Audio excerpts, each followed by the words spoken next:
Mobility. હવે mobility એટલે શું? તો મોબિલિટી એટલે મોબાઈલ વિદ્યુત ભાર. તો મોબાઈલ વિદ્યુત ભાર કોને કહેવાય?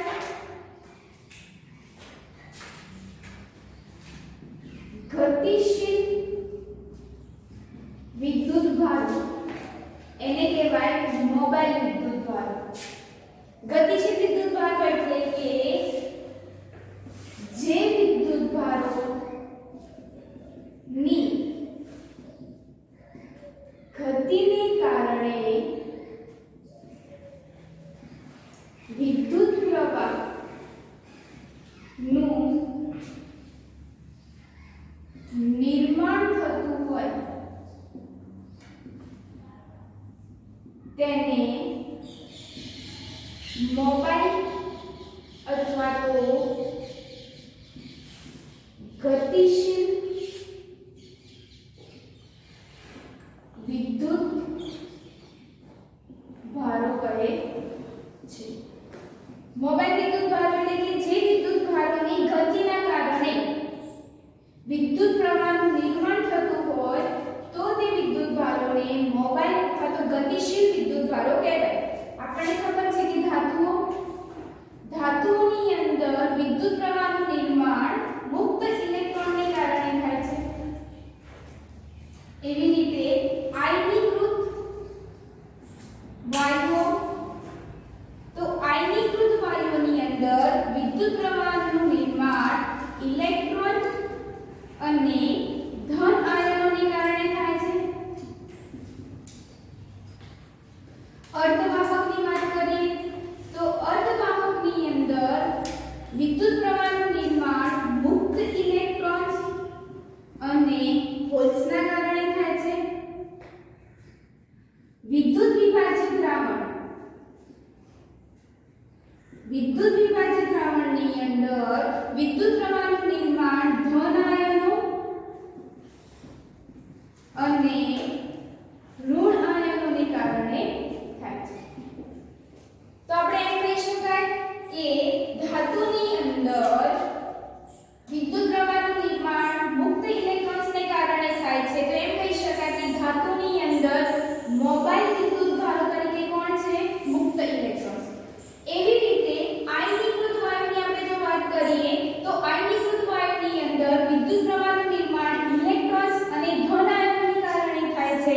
તેથી આયનીકૃત વાયુની અંદર મોબાઈલ વિદ્યુત ભાર તરીકે ઇલેક્ટ્રોન્સ અને ધન આયનો હશે. એવી જ રીતે અર્ધવાહકની જો આપણે વાત કરીએ તો અર્ધવાહકની અંદર મોબાઈલ વિદ્યુત ભારો તરીકે મુક્ત ઇલેક્ટ્રોન્સ અને હોલ્સ હશે. વિદ્યુત વિભાજિત દ્રાવણમાં જોઈએ તો વિદ્યુત વિભાજિત દ્રાવણમાં વિદ્યુત પ્રવાહનું નિર્માણ ધન આયનો અને ઋણ આયનોને કારણે થાય છે. તેથી મોબાઈલ વિદ્યુત ભાર તરીકે ધન આયનો અને ઋણ આયનો છે. હવે આપણે મોબિલિટીની વ્યાખ્યા જોઈ લઈએ કે કોને કહેવાય મોબિલિટી. તો મોબિલિટી એટલે કે એકમ વિદ્યુત ક્ષેત્ર દીઠ મોબાઈલ વિદ્યુત ભારો ને કારણે ઉદ્ભવતા ડ્રિફ્ટ વેગને મોબિલિટી કહે છે. મોબિલિટીને મ્યુ વડે દર્શાવવામાં આવે છે. તો mobility mu is equal to એકમ વિદ્યુત ક્ષેત્ર દીઠ, એકમ વિદ્યુત ક્ષેત્ર એટલે એ ક્યાં આવશે? નીચે. એકમ વિદ્યુત ક્ષેત્ર દીઠ મોબાઈલ વિદ્યુત ભારોને કારણે ઉદ્ભવતા ડ્રિફ્ટ વેગ એટલે કે વેગને મોબિલિટી મ્યુ કહે છે. એકમ ક્ષેત્રફળ દીઠ મોબાઈલ વિદ્યુત ભારોને કારણે ઉદ્ભવતા ડ્રિફ્ટ વેગને તેની મોબિલિટી મ્યુ વડે દર્શાવવામાં આવે છે. આપણે એના એકમની વાત કરીએ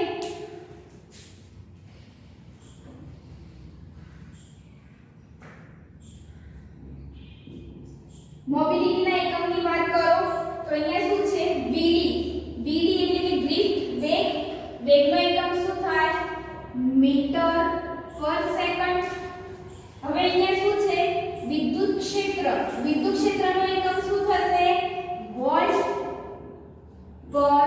મીટર, તો આપણને મોબિલિટીનો એક એકમ મળશે metre square second inverse volt inverse મળશે.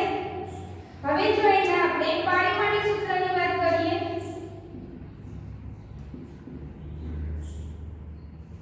હવે પારિમાણિક સૂત્રમાં જુઓ ઉપર શું છે ડ્રિફ્ટ વેગ vd અપોન નીચે શું છે વિદ્યુત ક્ષેત્ર. વિદ્યુત ક્ષેત્રની જગ્યાએ શું લખી શકાય v/d. હવે જુઓ vd into d અપોન વિદ્યુત ક્ષેત્ર સોરી વોલ્ટ. હવે વોલ્ટની જગ્યાએ શું લખી શકાય વિદ્યુત સ્થિતિમાન v લખી શકાય કાર્ય ભાગ્યા વિદ્યુત ભાર. તો અહીંયા વોલ્ટની જગ્યાએ શું લખી શકાશે કાર્ય ભાગ્યા વિદ્યુત ભાર. હવે બધાના પારિમાણિક સૂત્ર આપણે જોઈ લઈએ. vd એટલે કે ડ્રિફ્ટ વેગ, વેગનું પારિમાણિક સૂત્ર થશે L1 T ઇન્વર્સ. d એટલે કે ડિસ્ટન્સ, ડિસ્ટન્સનું પારિમાણિક સૂત્ર થશે L1.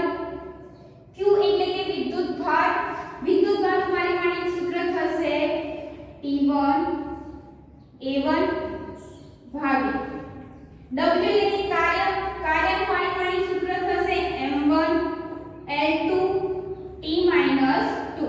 હવે જોઈએ m1 નીચે છે તો નીચેથી ઉપર લાવો તો શું થશે m ઇન્વર્સ. અહીંયા જુઓ L1 L1 L2 થશે અને નીચે પણ શું છે તમારો L2 તો L2 કેન્સલ થશે તો શું થશે L0. અહીંયા જુઓ T1 T ઇન્વર્સ એ પણ કેન્સલ થશે. અહીંયા નીચે શું છે T - 2 ઉપર આવે તો T2 અને A1. આ તમારી મોબિલિટીનું થયું પારિમાણિક સૂત્ર. ફરીથી જોઈ લઈએ મોબિલિટી કોને કહેવાય કે એકમ વિદ્યુત ક્ષેત્ર દીઠ મોબાઈલ વિદ્યુત ભારોને કારણે ઉદ્ભવતા ડ્રિફ્ટ વેગને મોબિલિટી કહે છે. તેને mu વડે દર્શાવાય. મોબિલિટી mu એકમ ક્ષેત્રફળ દીઠ મોબાઈલ વિદ્યુત ભારોને કારણે ઉદ્ભવતા ડ્રિફ્ટ વેગને મોબિલિટી કહે છે. એના એકમની આપણે વાત કરીએ તો અહીંયા શું છે ડ્રિફ્ટ વેગ, વેગનો એકમ શું થશે મીટર પર સેકન્ડ. હવે અહીંયા શું છે વિદ્યુત ક્ષેત્ર, વિદ્યુત ક્ષેત્રનો એકમ થશે વોલ્ટ પર મીટર. તો આપણને મોબિલિટીનો એકમ મળશે metre square second inverse volt inverse. એના પારિમાણિક સૂત્રની આપણે વાત કરીએ તો ઉપર ડ્રિફ્ટ વેગ છે. હવે નીચે શું છે વિદ્યુત ક્ષેત્ર, વિદ્યુત ક્ષેત્રની જગ્યાએ શું લખી શકાય v/d વિદ્યુત સ્થિતિમાન ભાગ્યા અંતર. vd એમના એમ, d ડિસ્ટન્સ પણ એમના એમ. હવે v લખી શકાશે કાર્ય ભાગ્યા વિદ્યુત ભાર. તો કાર્ય ભાગ્યા વિદ્યુત ભાર. હવે બધાના પારિમાણિક સૂત્રો મૂકી દઈએ. vd ડ્રિફ્ટ વેગ એનું પારિમાણિક સૂત્ર થશે L1 T ઇન્વર્સ. d એટલે કે ડિસ્ટન્સ L1, q વિદ્યુત ભાર T1 A1, w કાર્ય m1 L2 T - 2. હવે નીચે m1 છે તો ઉપર લાવો તો m ઇન્વર્સ થશે. L1 એટલે L2, નીચેના L2 કેન્સલ થશે તો L0 રહેશે. T ઇન્વર્સ T1 કેન્સલ તો અહીંયા નીચેથી T - 2 ઉપર આવે તો T2 અને A1. આ થશે તમારું મોબિલિટીનું પારિમાણિક સૂત્ર.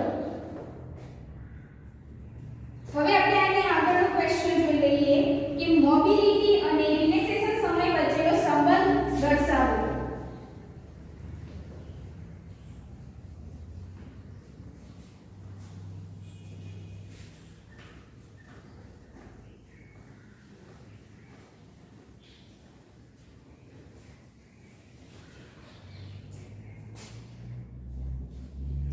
મોબિલિટી અને રિલેક્સેશન સમય વચ્ચેનો સંબંધ. આ તમારી ક્વેશ્ચન એક્ઝામમાં પૂછાય છે તો જોઈ લઈએ. હવે જુઓ પ્રવેગ એટલે આપણને ખબર છે પ્રવેગ એટલે શું થશે વેગ ભાગ્યા સમય થશે પ્રવેગ. તો આપણે આગળના સેક્શનમાં ડ્રિફ્ટ વેગ વિશેની ચર્ચા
દળનો એકમ થશે કિલોગ્રામ.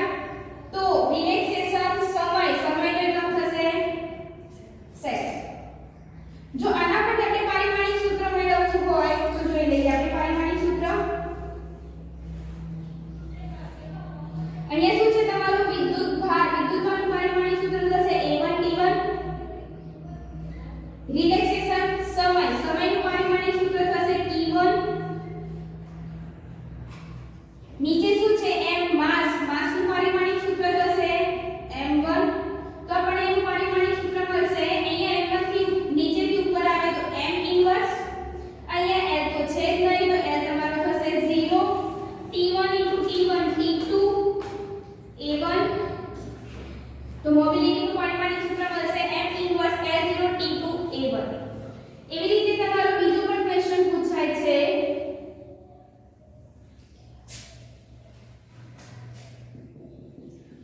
મોબિલિટી અને વિદ્યુત પ્રવાહ I વચ્ચેનો સંબંધ.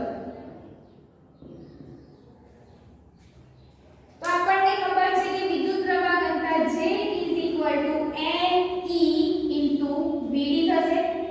આ બધા જ ઇક્વેશન આપણે ગયા સેક્શનમાં સાબિત કરી દીધેલા છે. હવે વિદ્યુત પ્રવાહ ઘનતા J કોને કહેવાશે તો એકમ ક્ષેત્રફળ દીઠ પસાર થતા વિદ્યુત પ્રવાહને વિદ્યુત પ્રવાહ ઘનતા કહેવાય.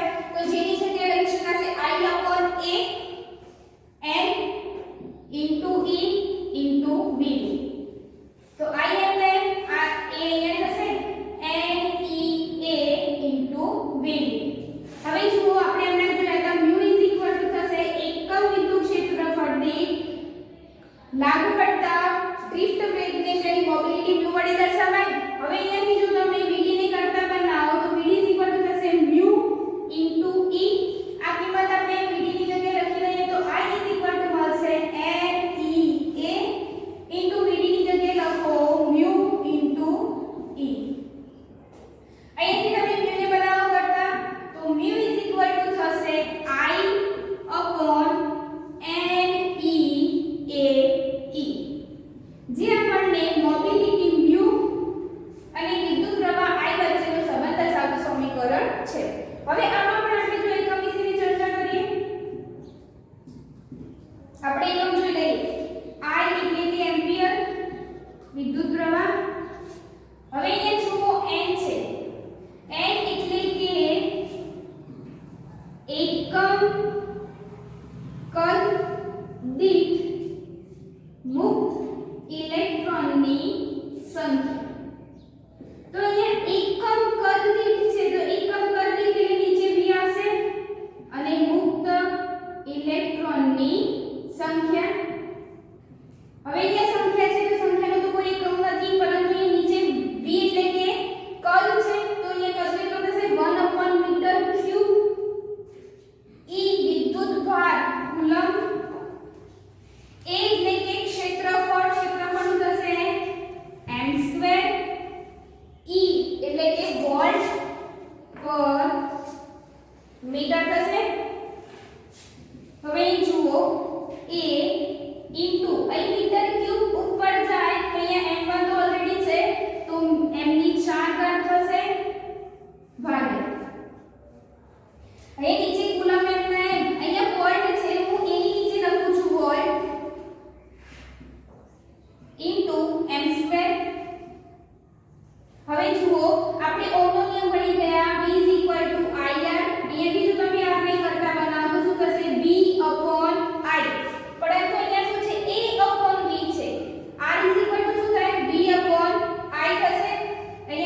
ઇન્વર્સ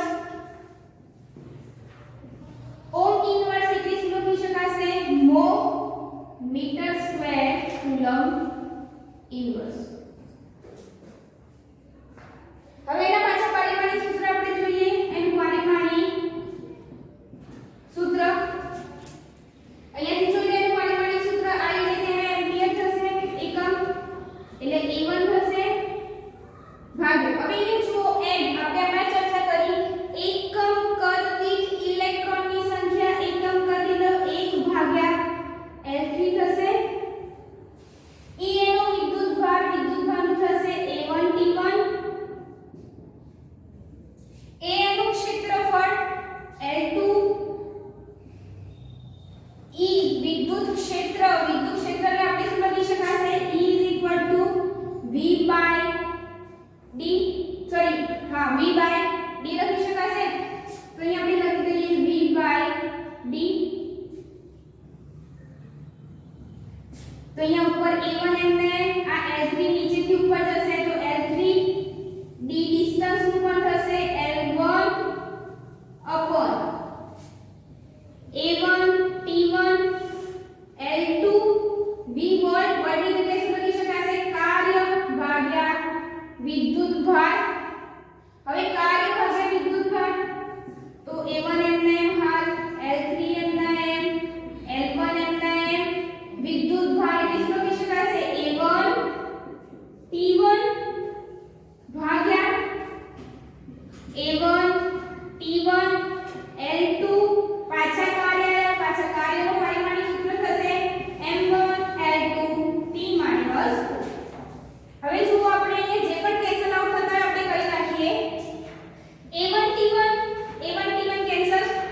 હવે અહીંયા જુઓ L2 L4 L3 L1 L4 એટલે એ પણ કેન્સલ થશે. તો બાકી શું વધ્યું નીચે M1 છે તો ઉપર આવશે તો M ઇન્વર્સ.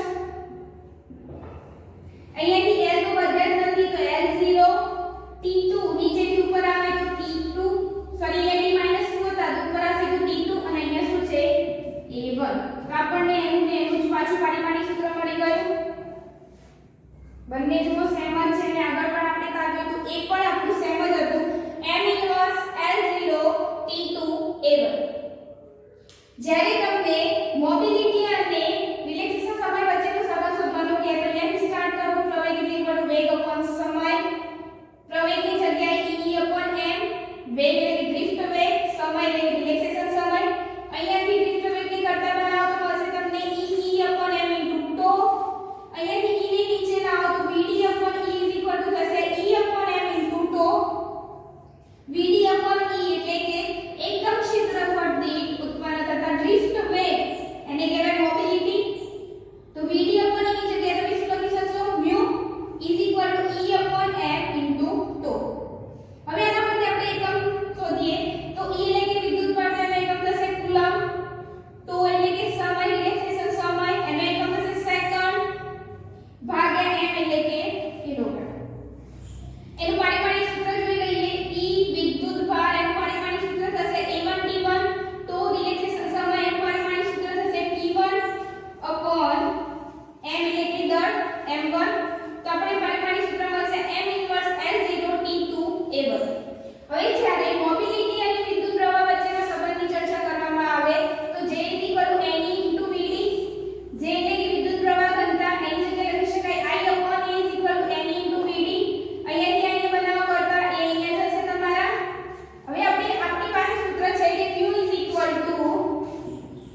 ને કારણે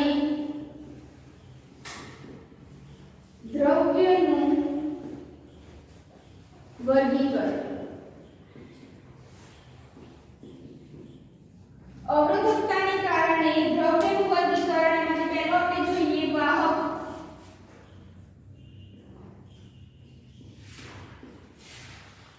તો વાહકમાં શું જોવા મળે છે તો જ્યારે શુદ્ધ વાહક હોય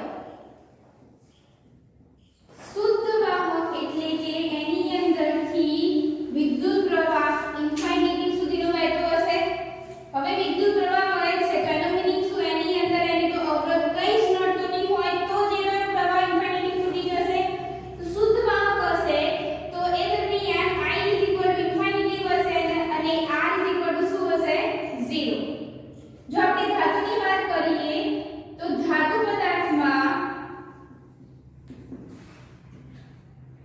અવરોધકતાનું મૂલ્ય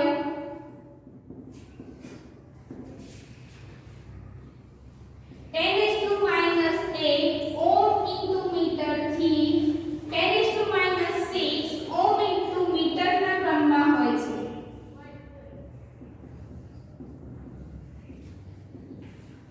જો આપણે ધાતુની વાત કરીએ તો ધાતુ પદાર્થની અંદર અવરોધકતાનું મૂલ્ય 10⁻⁸ ઓહ્મ ઇન્ટુ મીટર થી 10⁻⁶ ઓહ્મ ઇન્ટુ મીટરના ક્રમમાં હોય છે જો તેની સાથેનો આપણે તાપમાન સાથેનો જો સંબંધ દર્શાવીએ તો જેમ જેમ ધાતુમાં એટલે કે વાહકમાં જેમ જેમ તાપમાન વધે તેમ તેમ તેની અવરોધકતા પણ વધે જેમ જેમ તાપમાન ઘટે તેમ તેમ તેની અવરોધકતા પણ કેવી થશે ઘટશે જોઈ લો વાહકમાં જ્યારે શુદ્ધ વાહક હશે તો એ દરમિયાન એમાંથી પસાર થતો વિદ્યુત પ્રવાહ ઇન્ફાઇનિટી હોય છે પરંતુ હવે ઇન્ફાઇનિટી છે તેમાં એને અવરોધ મળતો જ નહીં હોય તો R શું થશે 0 કોઈ ધાતુ પદાર્થની આપણે વાત કરીએ તો ધાતુ પદાર્થમાં અવરોધકતાનું મૂલ્ય 10⁻⁸ ઓહ્મ ઇન્ટુ મીટર થી 10⁻⁶ ઓહ્મ ઇન્ટુ મીટરના ક્રમમાં હોય છે ધાતુમાં જેમ જેમ તાપમાન વધે છે એમ એમ એની અવરોધકતા વધે છે જેમ જેમ તાપમાન ઘટશે એમ એમ એની અવરોધકતામાં શું થશે ઘટાડો થશે એવી રીતે આપણે બીજું લઈ લઈએ અવાહક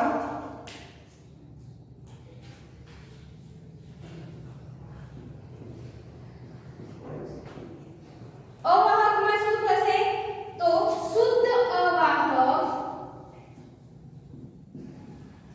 શુદ્ધ અવાહકની અંદર અવાહક એટલે આપણે ખબર છે તેમાં અવરોધ કેવો હશે ઇન્ફાઇનિટી જો તમારો અવરોધ ઇન્ફાઇનિટી છે એટલે કેટલા બધા અવરોધ મળશે તેમાંથી પસાર થતો વિદ્યુત પ્રવાહ કેવો હશે 0 શુદ્ધ અવાહકની વાત કરીએ તો શુદ્ધ વાહકની અંદર R ઇન્ફાઇનિટી હોય છે અને I શું હશે 0 ઇન્ફાઇનિટી એટલે કે અનંત સુધીનું આપણે ઉદાહરણ તરીકે લઈએ તો પ્લાસ્ટિક રબર વગેરે આ બધા અવાહકની અંદર તેની અવરોધકતા વાહકની અવરોધકતાના 10⁻18 ગણી વધારે હોય છે જો અવાહકની વાત કરો તો અવાહક ઉદાહરણ તરીકે પ્લાસ્ટિક રબર જેવા થશે પદાર્થો તો પ્લાસ્ટિક અને રબરની અંદર તેની અવરોધકતા એ વાહકની અવરોધકતા કરતા 10⁻18 જેટલી ઘણી કેવી છે વધારે છે અર્ધવાહકની વાત કરીએ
તાપીય અવલંબન. અવરોધકતા પર તાપીય અવલંબન એટલે કે અવરોધકતા એટલે કે રો, તાપી એટલે કે તાપમાન, કે તાપમાનના વધારા કે ઘટાડા સાથે અવરોધકતામાં શું વધારો કે ઘટાડો થશે એ જોઈએ. આપણે હમણાં ચર્ચા કરી, જો ધાતુ હશે તો એ ધાતુની અંદર જેમ જેમ તાપમાન વધે છે એમ એમ એની અવરોધકતા વધે છે. પરંતુ જો આપણે અર્ધવાહક ધાતુની વાત કરીએ અથવા તો વાહકની વાત કરીએ, અર્ધવાહકની વાત કરીએ તો જેમ જેમ તાપમાન વધે છે એમ એમ એની અવરોધકતામાં શું થાય છે? ઘટાડો. વાહક એટલે ધાતુની વાત કરીએ તો જેમ જેમ તાપમાન વધે છે એમ એમ એની અવરોધકતા વધે છે. અર્ધધાતુ એટલે કે અર્ધવાહકની વાત કરીએ તો જેમ જેમ તાપમાન વધે છે એમ એમ એની અવરોધકતા શું થતી જાય છે? ઘટતી જાય છે. અવરોધકતા અને તાપમાન વચ્ચેનો આનુભાવિક સંબંધ દર્શાવતું સમીકરણ જોઈ લઈએ. અહીંયા આનુભાવિકનો મીનિંગ એવો છે કે અનુભવથી બનાવેલું છે. સૂત્ર છે ρT = ρ0 1 + આલ્ફા t - t0. આ સૂત્ર બધા જ પદાર્થો માટે લાગુ પાડી શકાતું નથી કારણ કે તે આનુભાવિક છે, અનુભવથી બનાવેલું છે. હવે અહીં સૂત્ર છે ρT = ρ0 1 + આલ્ફા t - t0. તમે 1 અને 2 ના પર સફિક્સમાં લઈ શકો છો તો ρ2 = થશે ρ1 1 + આલ્ફા t2 - t1. હવે એની અંદર આવતા બધા ચલોના વિશે આપણે માહિતી મેળવી લઈએ. અહીંયા t1 એટલે કે t0 શું છે? એને કહેવાય સંદર્ભ તાપમાન. સંદર્ભ તાપમાનનો મીનિંગ એવો છે કે એની સાપેક્ષમાં રાખીને તમે બધી પદ્ધતિઓ કરી રહ્યા છો, બધા પ્રયોગ કરી રહ્યા છો. જો તમારી રકમમાં તમારા બધી બધા એક્ઝામ્પલ સોલ્વ કરવાના આવે છે, જો તમારી રકમમાં સંદર્ભ તાપમાન આપેલું ન હોય તો ઓછામાં ઓછું તાપમાન એટલે કે નાના તાપમાનને તમે સંદર્ભ તાપમાન તરીકે લઈ શકો છો. કે T1 = T0 એટલે શું થશે? સંદર્ભ તાપમાન. એવી રીતે T T2 થશે બીજું આપેલું તાપમાન.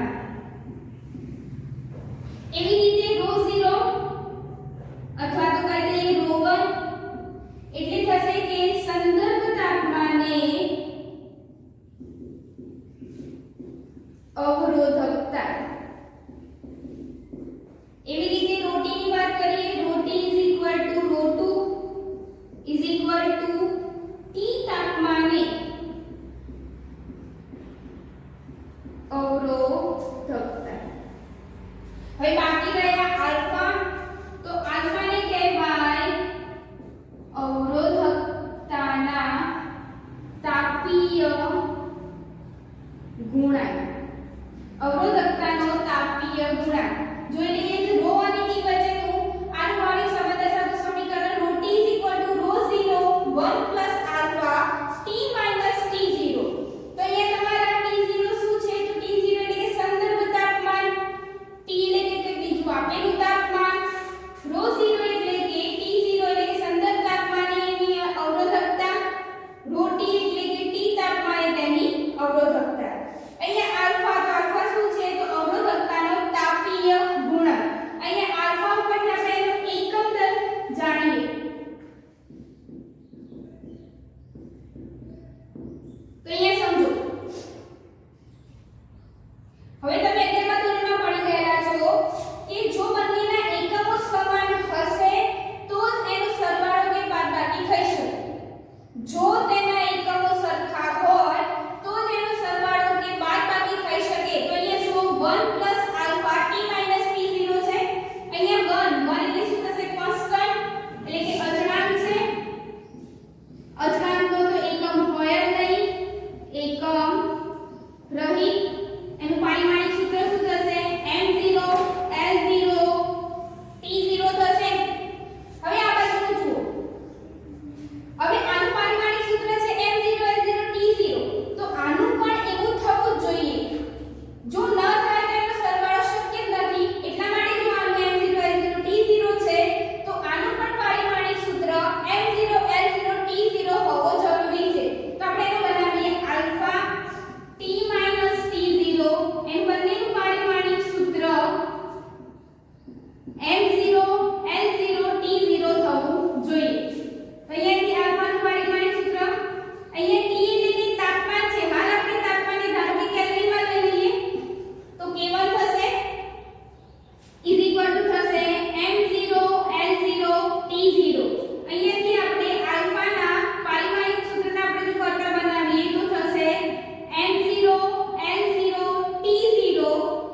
વર્ગના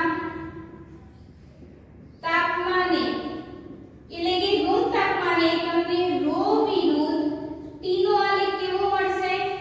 તો તમને રો વિરુદ્ધ ટી નો આલેખ સુરેખા મળશે.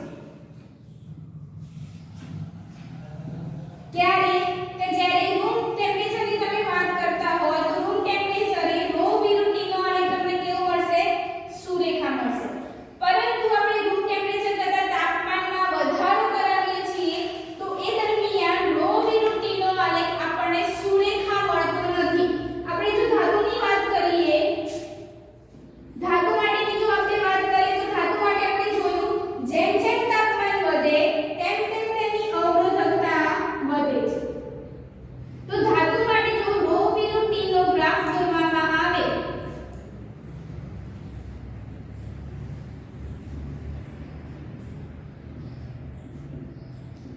તો અહીંયા જુઓ, આમ જતા તાપમાન વધે છે, ઉપર જતા અવરોધકતા વધે છે. જેમ જેમ તાપમાન વધશે એમ એમ એની અવરોધકતામાં શું થશે? વધારો. તો જેમ જેમ તાપમાન વધે છે એમ એમ એની અવરોધકતા પણ શું થાય છે? વધતી જાય છે. આ આલેખનો જો તમે ઢાળ લેશો તો એ ઢાળ તમને કેવો મળશે? ધન મળશે. કેવો મળશે? ધન.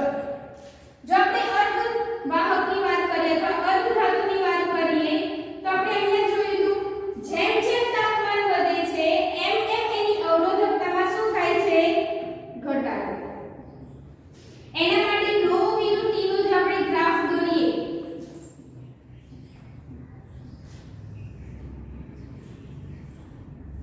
એના માટે રો વિરુદ્ધ ટી નો આપણે ગ્રાફ દોરીએ તો અહીંયા જુઓ, જેમ જેમ તાપમાન વધે છે જેમ જેમ તાપમાન વધે છે એમ એમ અવરોધકતા ઘટે એટલે કે નીચેની તરફ હશે.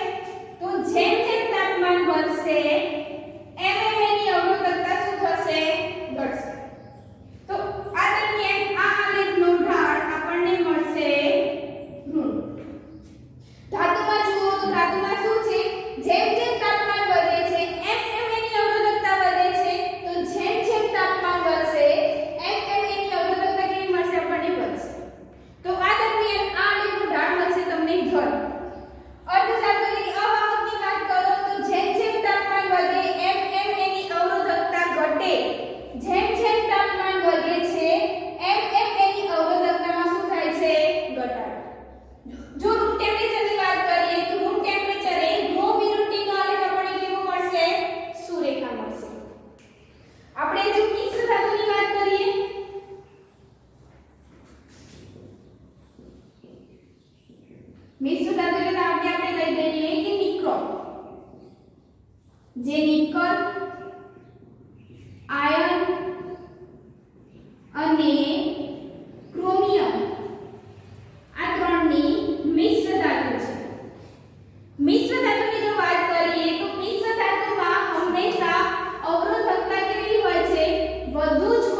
પ્રભાવિત નથી. એટલે કે તમે ગમે તેટલું તાપમાન વધારો છો કે ઘટાડો છો તેના અવરોધકતામાં કોઈ જ ફેરફાર થતો નથી.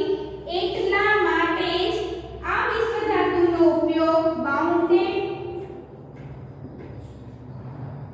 અવરોધક બનાવવા થાય છે.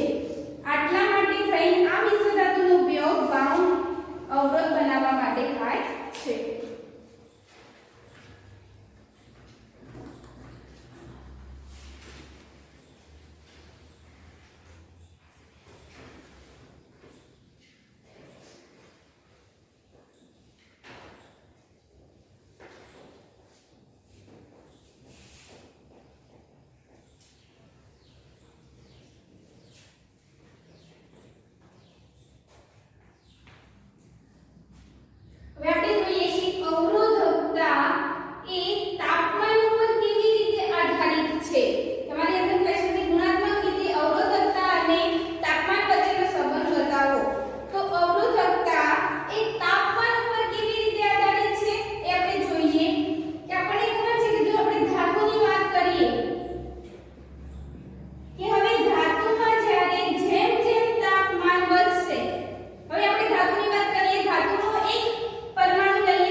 જેમ જેમ અવરોધકતા ઘટશે એમ એમ એનો અવરોધ પણ ઘટશે.